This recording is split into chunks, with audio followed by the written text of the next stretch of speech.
Assalaamu calaykum waraxmatullaahi tacaalaa wabarakaatu. Cabays wanaagsan dhammaan asxaabta halkaan naga daawanayso baarka 252. ciyaartii El Clasico ee soo dhamaatay eber ayay ku soo dhamaatay. waa markii ugu horeysay ciyaar El Clasico eber ku soo dhamaato.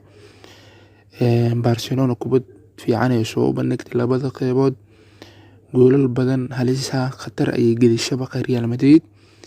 kubad halisa waxay soo martay Jordi Alba iyo Katios. Jordi Alba si loo rabay umridan kubadda lugta bidix ku taabtay, haddii lugta midig ku ridi lahay shabaqa galeed kubadaas. nasiib darro ciyaartii waxay ku soo dhamaatay eber ayay ku soo dhamaatay. ciyaarta maxaa kaga baxay aragtida waa muhiim.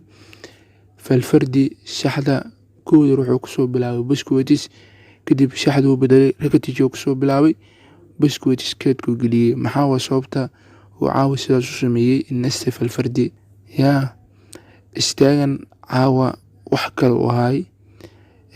kubada badan oo saafgareeyay badbaadiyay. ciyaartooy badan Barcelona way muuqdeen. Griezmann caawa si fiican uma muuqan. Suarez sidoo kale, Messi iyo De Jong iyo Rakitic iyo dadku ugu fiicnaa caawa ay ku ahaayeen ka muuqdeen garoonka Camp Nou Stadium. intaan muuqaalka xiga isku arki doono, sidaas iyo nabadgelyo. Wassalaamu calaykum waraxmatullaahi tacaalaa wabarakaatu. hurda caafimaada ku seexda asxaabta YouTube-keena channel ku xiran baarka 252.